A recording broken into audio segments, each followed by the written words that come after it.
All right, welcome everybody to another episode of Achieve 10X TV. My name is Jimmy Yin. I'm a licensed acupuncturist, herbalist, and nutritionist. And today we have another exciting episode of interviewing local people who are helping our local community, especially during this pandemic time. You know, we're all suffering. And so, I'm super excited. All right, welcome everybody to another episode of Achieve 10X TV. My name is Jimmy Yin. Reverb, sorry. So I'm super excited about having a physical therapist, Michael Tillman, on the show. So Michael, why don't you introduce yourself? Yeah, my name is Michael Tillman. I'm in Cedar Park and opened here about 20 years ago. And I know Jimmy's has been around for a while. And so I respect him highly, and I'm happy to be here and see what I can answer. Nice. And so, the big topic is always the COVID-19. So how, what's been going on with your practice, because you have two locations, right? Yeah, it was kind of weird. One, every time the government spoke, you lost another 10% or 20% of your patients because they kept building the fear. Even if they said the same thing and they said it in different terms, different people would get scared and leave. And then eventually employees got scared and left.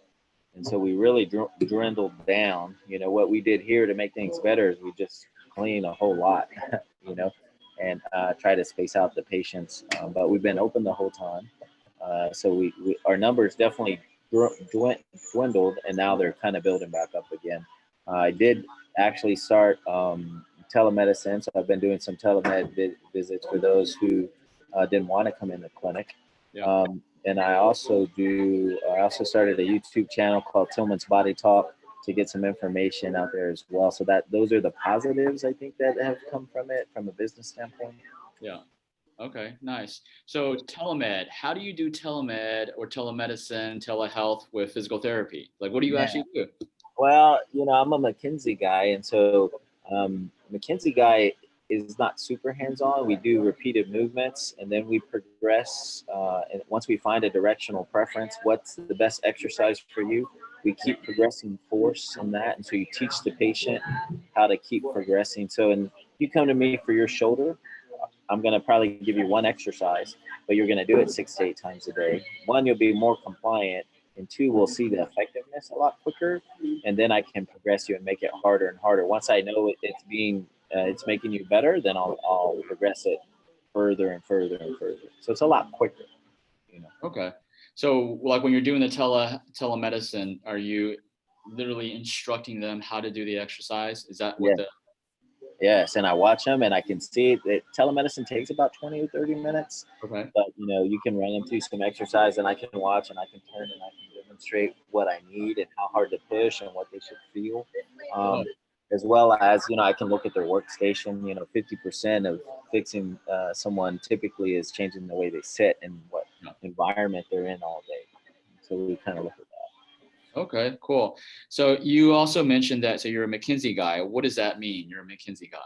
Well, McKenzie, I'm McKenzie certified. McKenzie is a specialization that came out probably been 20, 30 years about back and neck. And recently, since 01, in the last 20 years, they started doing extremities. So now we use it for the knee and the shoulder. And that's what I was telling you. We test somebody and we try to see what one stretch, what we call directional preference, works the best and then progress it there. One, patients are more compliant because I'm giving them one exercise and not 10. Two, usually, to be honest, it's opposite of what they do all day. So you've heard of the chin tuck, right? Chin tuck. Why is that so effective? Because people do this all day. Right? And so that's why you say, hey, how do you treat most people? What do you do all day? Do the opposite, right? And that's typically what it is. And that works. This person who's typing like this all day and turning and get pain down their arm, if this doesn't work, guess what works? Going to the opposite. And so we go through these tests to try to see what's going to make the pain come up and centralize.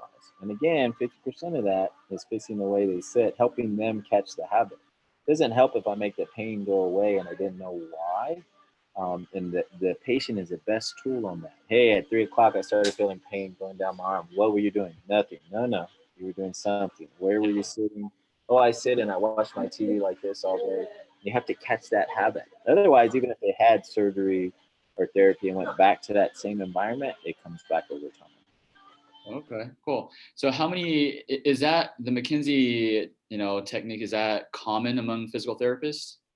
It's common. It's world known. But I wouldn't say all therapists are McKenzie. I think if you go, that's a problem in general with physical therapy. If you go to 10 different therapists, you're going to get treated 8 different ways. Yeah. Everybody has their own niche. And for me, I'm not going to massage you to death. I'm not going to give you 10 exercises. I'm really going to change the way you sit and look for the best exercise. And then I'm going to progress you. Now, in here, we'll strengthen you, right? But at home, I want it very simplistic because you'll be more compliant. Yeah, that makes sense. I actually like what you said, do the opposite. That's actually kind of what we do in our clinic. We do the opposite of actually probably 99% of the norm in acupuncture world. And that's why we get great results also. So what type of clients do you normally, what's the age range? Is there a specialty that you specifically, your clinics treat? We treat anyone over 8, but we go from the athlete all the way up to 80, 90-year-olds. And I want you to think about something. I want you to, for me, I think it's a big point to think pressure over time, right? If you take an 80-year-old and you tell them to look up, this is what they do, right? If you take, and they're like, oh, well, I'm 80. But if you take that same 80-year-old and you say straighten your elbow and bend your elbow, it moves great, like they were 10. It's because they moved it in both directions for the whole time they were alive. And the neck, they just kept here at best neutral. Neutral doesn't help or hurt you, it's neutral, right? But and that's where McKenzie comes in with the opposite that we're talking about, like, hey, let's hammer.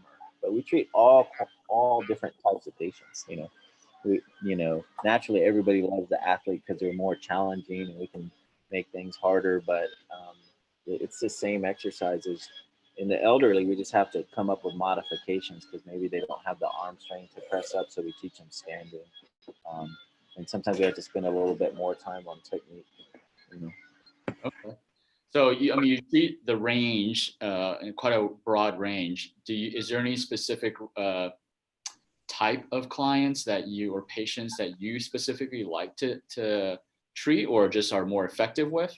I think we're most effective with neck and back, right? But if you look at it, like there's an expo study that just came out in I think November of last year, and the report was that 47% of shoulder pain of patients who did not think they had neck pain came from the neck, and 70% of hip pain comes from the low back. So looking at that, when you say that, like, hey, what patients? I'm like, well, to be honest, they're mostly low back, right? And so that's kind of what you see is the shoulder and the hip. You got to roll out the low back. And how often does that happen? If you go to ortho with shoulder pain, if they MRI the shoulder, they don't even look at the neck.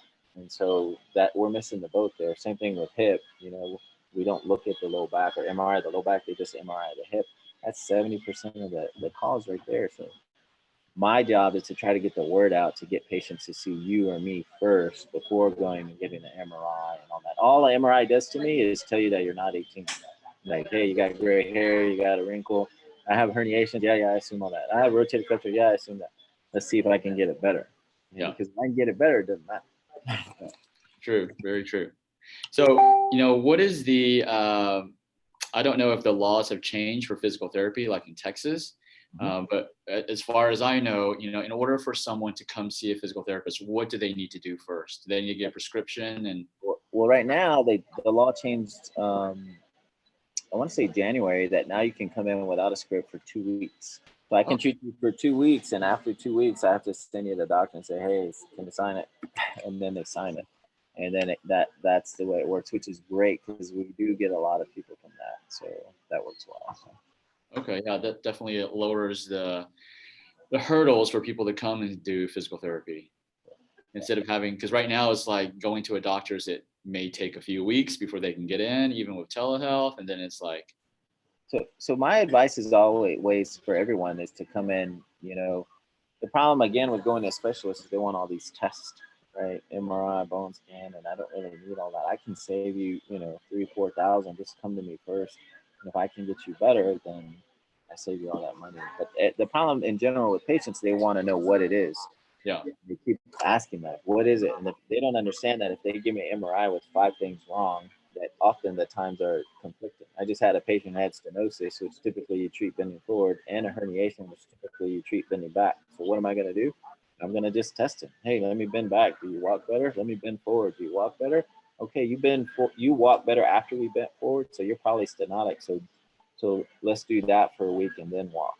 Do I need an MRI? No, I'm going to test them anyway. So I didn't really need that because Yeah. I'm going to test them through their symptoms anyway. Okay. Cool. Cool. All right. So I know didn't you also have like a CrossFit Right. center? Yeah, we have two CrossFits. Okay. Yeah. And they both had to close down and they're not open yet. You know, what they've done with the COVID is they've been doing Zoom classes. Oh, nice.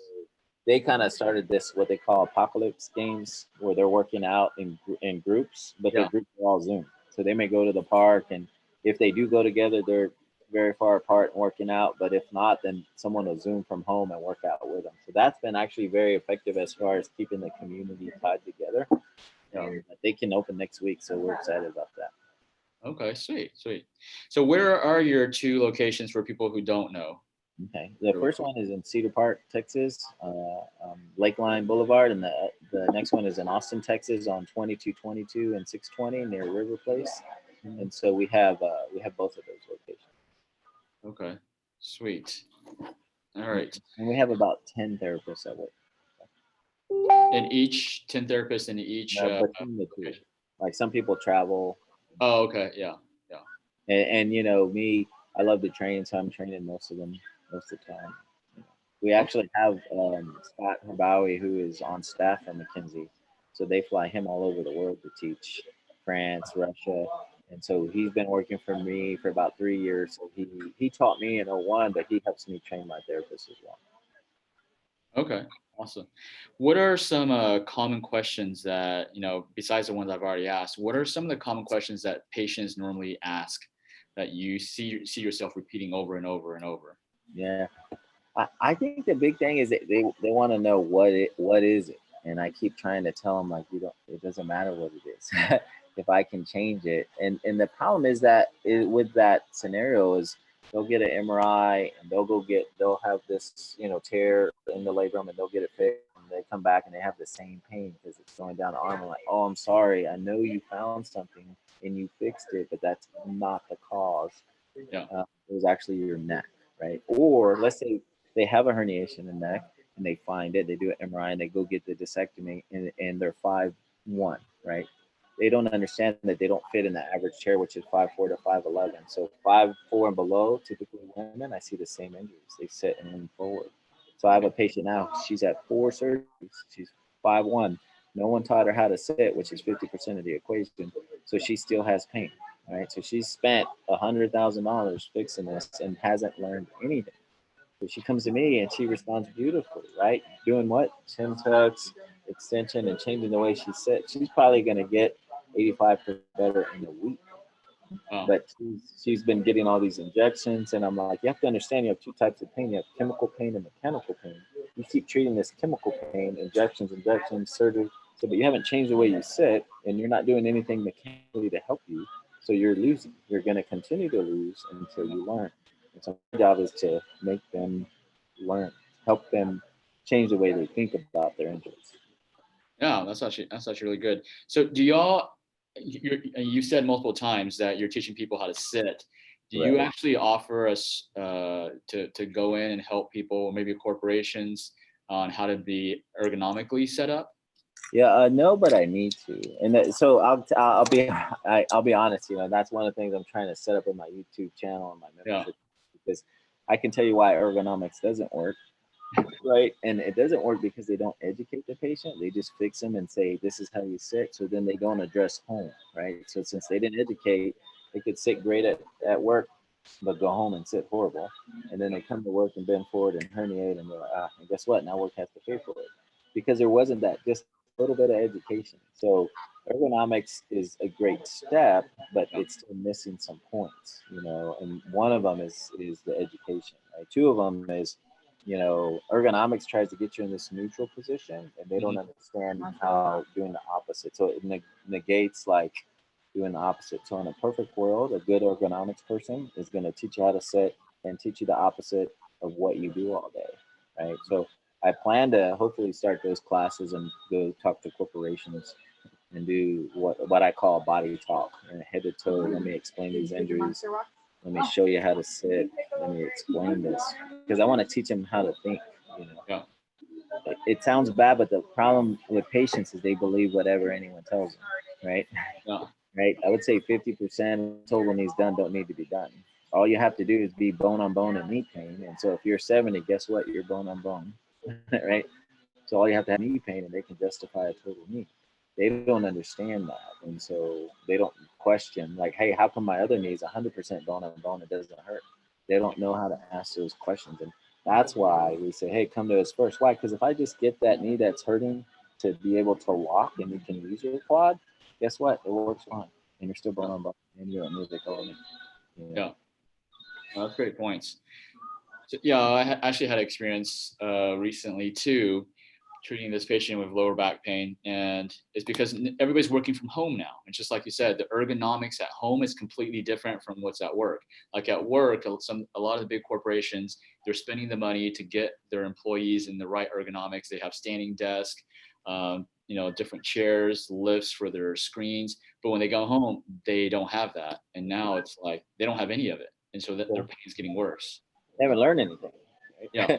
They don't know a back patient. What's the worst thing a back patient can typically do is bend forward the first 2 hours of the day, right? Why? Because when you lie down, you're a disc rehydrate. So you're always taller in the morning than you are in the evening. So most people rupture by getting up and putting their shoes on, making the bed, doing the dishes. And like, if you could just wait for 2 hours and you try to educate them on the just science, and they do a lot better. Again, none of that is addressed by ergonomics. Yeah.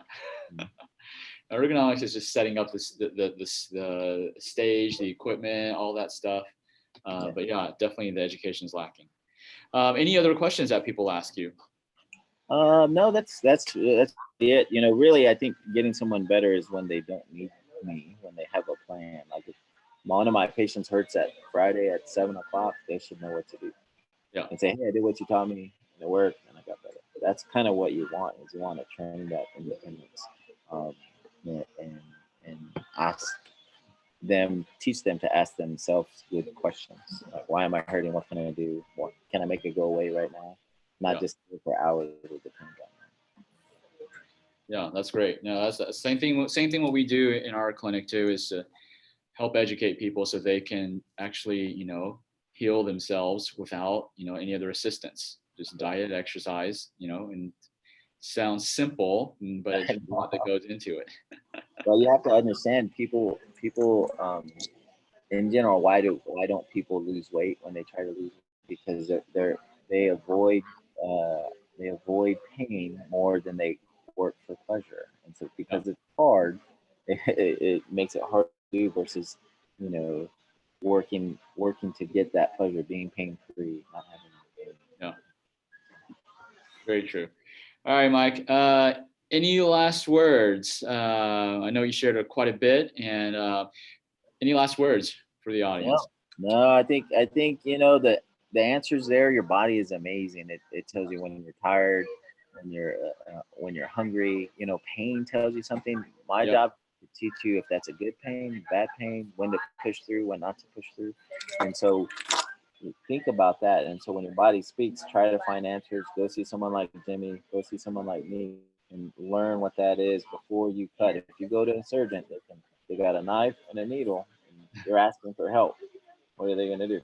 Right. And so we're saying, come to us first. If you need a knife or a needle, we'll let you know. But I would say oftentimes not. Yeah. Very good. All right. So where can people find you?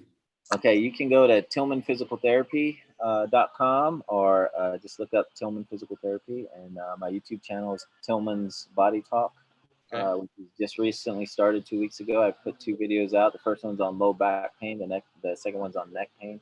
But I'm kind of going to go head to toe and go over all these injuries and try to educate people, because I get tired of people not understanding. It broke my heart yesterday to see that short girl with 4 surgeries, and she was like, hey, what have you learned?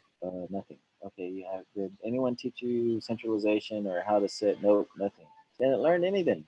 Yeah. So that bothered me. Yeah. So that's why I'm doing the body talk. So Yeah, that's great. That's great. All right. So I'm gonna tag you, I'm gonna share this on Facebook, and I'm gonna tag you, and then if you can put all what you just said, where people can find you, your social media handles, and get people on your YouTube channel. And tag Yeah. my YouTube channel too, if you will, please. Okay. Yeah. Yeah. I'll put those on. All right, Mike. It was awesome. Thank you for your time. Awesome. And yeah, I'll see you on the courts. Okay. Thank you. You have a good day. You too.